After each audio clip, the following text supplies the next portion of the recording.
analyst, Jim Jackson. Hey, Jim. What up, Jimmy? Nice to see you. Now, this is a true story. One of my all-time favorites. I haven't seen my crew since y'all left L.A. Oh, you know what I mean? This is my crew. You don't come out and see us no more, man. It's too cold, bro. Okay. No, we don't blame you.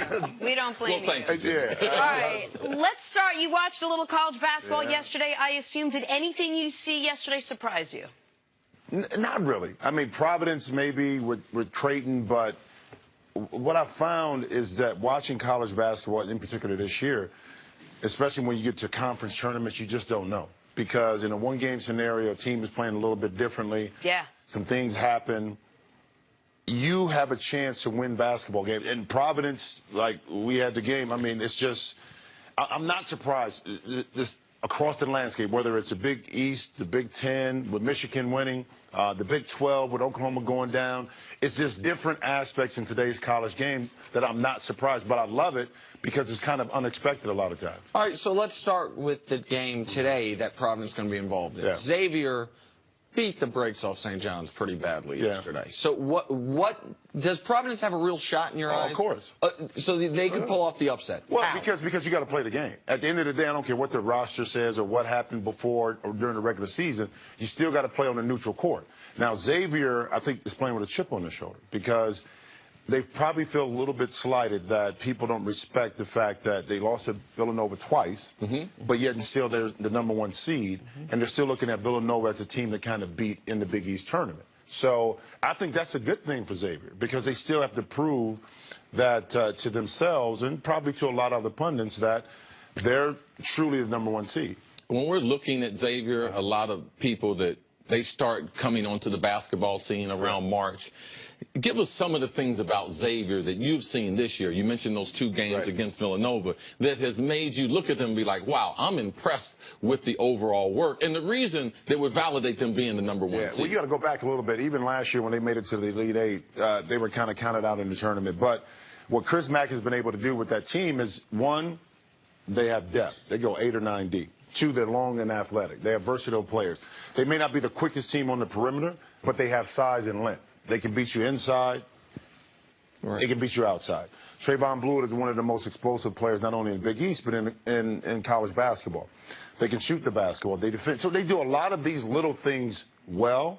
And one thing they do great is defend, especially when they go to a 1-3-1 zone. So they're not the sexiest team, though. So that's why I think across the nation, when you look at Xavier basketball, even though, Chris, as you know, being close enough to Cincinnati, they've always been a basketball school. But they're not sexy. But they get the job done, and I think that's the important part to me. They're deep, they can score, and they can defend. We had Villanova head coach Jay Wright on the show. Love Jay. It's a shame he doesn't know how to dress. That's the only problem. GQJ. Hey, Jay at the game last night, check this out. He was wearing a tie bar. I told him on the little fashion tip, Jay, the tie bar thing is kind of done. Last night on TV, Jay Wright, no tie bar. Oh, he listened to you? He listened to me. Unbelievable. And they won. Well, okay. See? Anyway, so GQJ. That's it. So Jay was just telling us how, you know, he's not taking anyone in this conference for granted at all. He knows that unless they win the conference, it's the only way they're going to be maybe guaranteed of a 1 seed. They may not be. There could be 1 or 2. Point being, like, he has a lot of respect for everyone else in this conference. So tell me a little bit about Butler and Villanova. How do you see this one playing out? What the problem is that Butler's kind of had Villanova's number. And the reason why is because they play similar basketball, because they control the tempo, they don't turn the basketball over, high percentage shots, and they have guys that got high IQ. So Butler and Villanova, if you look at their matchups, Butler's had the edge a little bit just because they play very similar. So, CC, you know this, it's not all about talent all the time, because if you look at the roster, you'll say that Villanova's talent should trump Butler's. But because of the way they play, Butler is very similar to the way Villanova plays. That's why they've been able to be successful against them. All right, if people watching, if they're not in Big East country, they don't necessarily they care about the NCAA tournament more than the Big East tournament. Let me ask you this: let's assume the favorites win today, that Xavier and Villanova both win today. If that is the Big East championship, regardless of who wins, is it possible the Big East has 2 #1 seeds? No. I still think Xavier, because what they've done, will still probably get the #1 seed. I do. I do, with the ranking. I remember my sophomore year, Chris, at Ohio State, we lost. Now, this is before the Big Ten had a tournament. We lost our last 2 games We lost to Iowa and to Purdue. But we still ended up getting the #1 seed. We tied that year for Indiana for the Big Ten outright season championship. But we got the #1. I still think Xavier is in pole position to get the #1 seed. Okay. Even if they lose. Even if they to Villanova. Really? Yeah. So even if Villanova's 3-0 against them, okay. I still think Nash. I still think Xavier gets that. Right. I know you're impressed with the strength of the Big East. Yeah. All right. With that, how many teams get into the dance? 6. Now it's 6 because right now that's what they have. Marquette had an outside chance, but they had to win and beat Villanova. But 6 teams right now, I think, within the conference. Keep in mind too, this is a basketball conference. You're talking about 6 teams out of 10. That's 60%. Good math.